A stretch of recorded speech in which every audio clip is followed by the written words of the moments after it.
Hello, my audience. This is my review on The Amazing Spider-Man 2.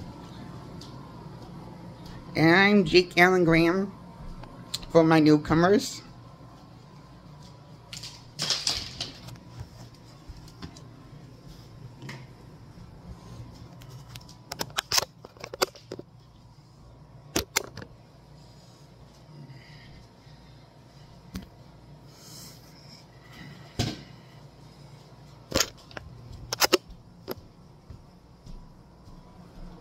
Just getting the camera in a position.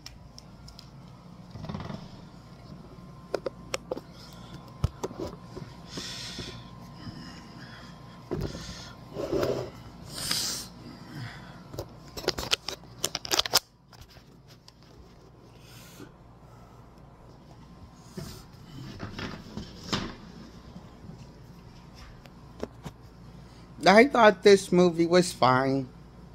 The Amazing Spider-Man 2 was a fine, above average movie for me. I give it a 7 out of 10. Well, I did enjoy the ideas. I had one big problem with this movie, and it wasn't the villains. It was more like Peter Parker, the Peter Parker half of that Spider-Man.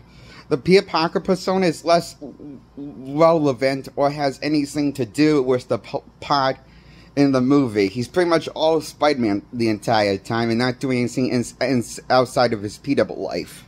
When he's Peter Parker, he's finished. At this point in his life, he's graduated high school and he doesn't have a job. He's just living with Aunt May, being Spider-Man all the time when he's not in his Aunt May's house, crashing in his Spider-Man costume. That was a big problem with this movie. Yeah, Spider-Man doesn't really have a life of his own that he's trying to struggle and maintain, like you wanted to see Spider-Man to struggle with his life and try to keep a life of his own while doing his hero duties. We don't get that like we did in the first one.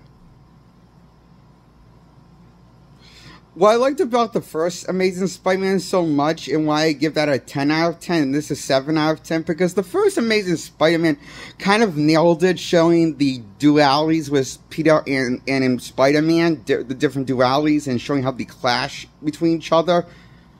The worlds, when Spider-Man succeeds, Spider-Man succeeds, when Spider-Man, is doing something that's always going to backfire his Peter Parker life somehow.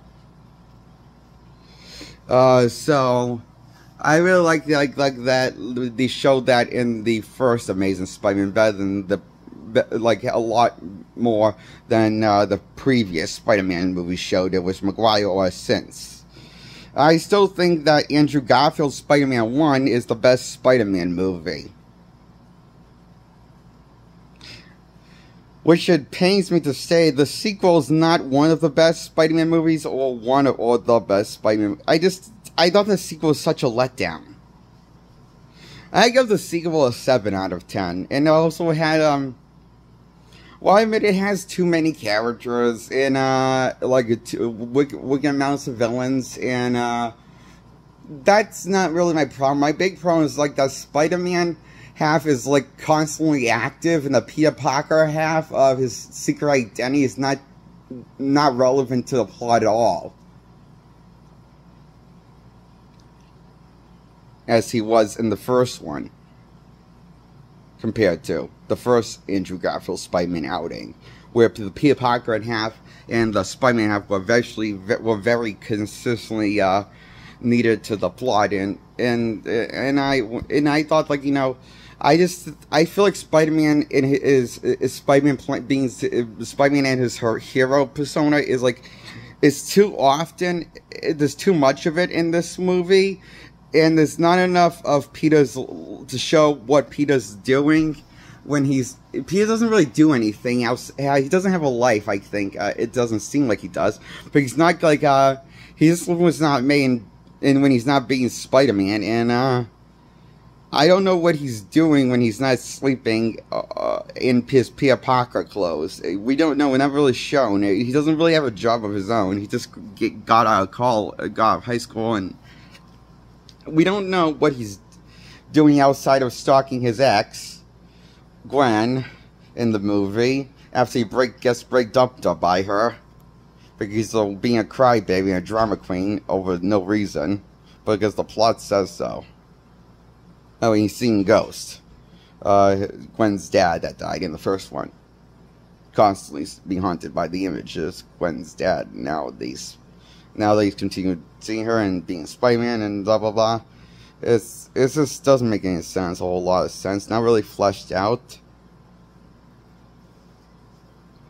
It doesn't make a whole lot of sense, I think. It just feels like the writers are trying to be clever, so they need something to show Peter to get separated from Gwen. So yeah, Peter and Gwen are not an item, but then they become an item at the end of the beginning. They get back together, and when Gwen gets killed by the Goblin because Spider-Man couldn't save her, blah blah blah.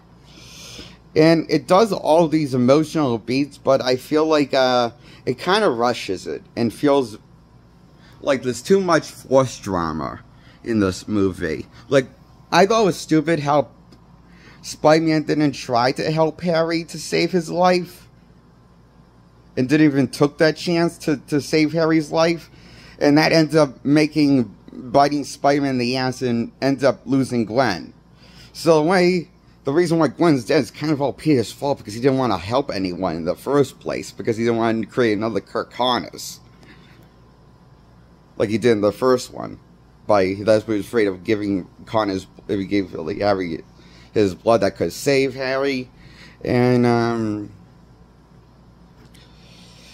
you know, he thinks it would basically mutate him like Kirk Connors or something. You know, it was his blood. If he gives Harry his blood, blah, blah, blah.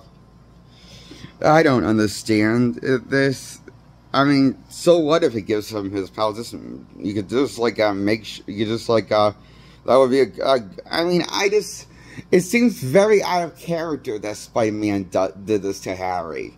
Just, like, decide, okay, it's better to let him die than, help him, and because it could turn to Kirk Connors, because we don't know what the sign is he looked at, and we don't know what he looked at that gave him that theory.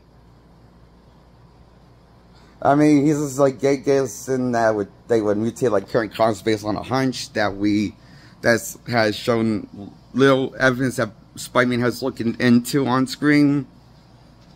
So it just seems like one of those things that you're just trying to make the Goblin become the Goblin for some reason, like just trying to find a reason for him to hate Spider-Man. And can I tell you something? I thought this movie was a mess.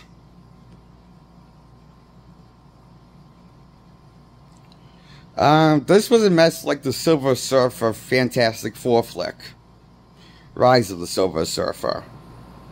This was a mess like Rise of the Silver Surfer was. For me.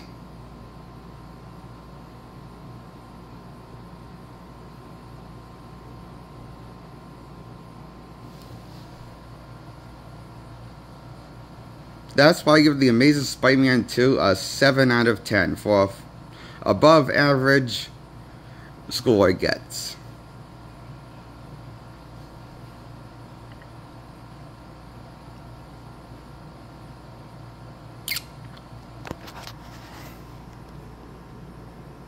I wasn't that big of a fan of this one, but it was okay, I guess. But that's not enough for me for a Spider-Man fan. I just think it's not really okay. It's just I want more than okay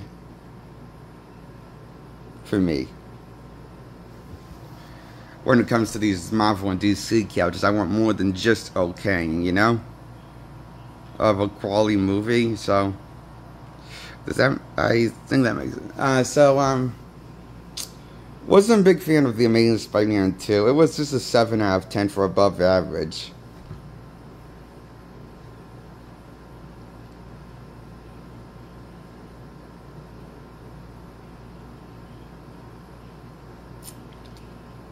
And that's my thoughts on The Amazing Spider-Man 2.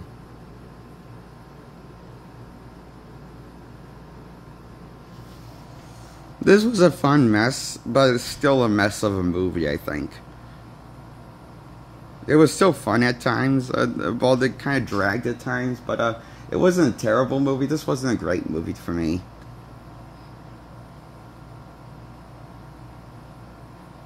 So I give it a 7 out of 10 for above average. Yeah. So yeah, well, I do like this ish movie. I guess I kind of like this movie, but it wouldn't be one of my favorite comic book movies, I guess.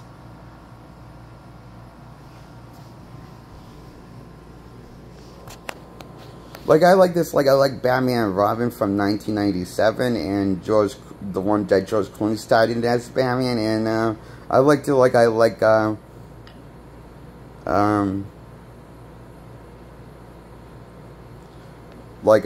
of the Silver Surfer, or the first two Avengers movie from Marvel Studios.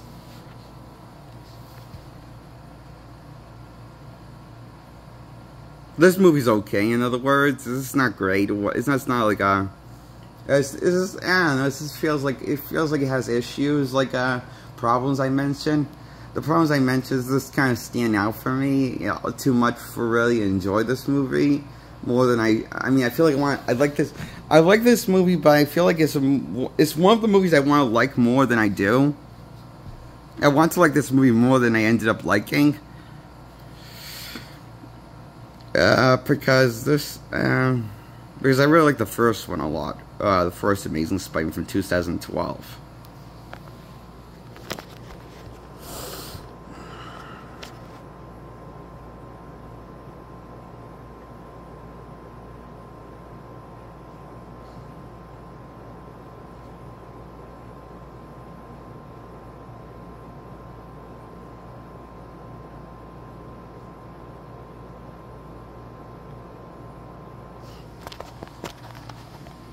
So that's my thoughts on The Amazing Spider-Man 2 from 2014, I think it came out. I think that's the year it came out. I'll put the year right in the title. The right year. Once I look it up. After I finish recording. So that's my review on The Amazing Spider-Man 2 of my audience. And I give it a 7 out of 10 for above average. It gets from me. Yeah, I give this a 7 out of 10, The Amazing Spider-Man 2.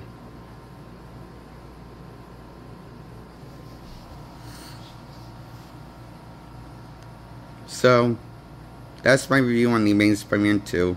Subscribe, hit the subscribe button, hit the like button, like my videos please, and hit the comment section. You can hit the comment section if you want to. Feel free. I leave the comment section on. But please like my video and hit the subscribe button to grow my subscribers. Goodbye.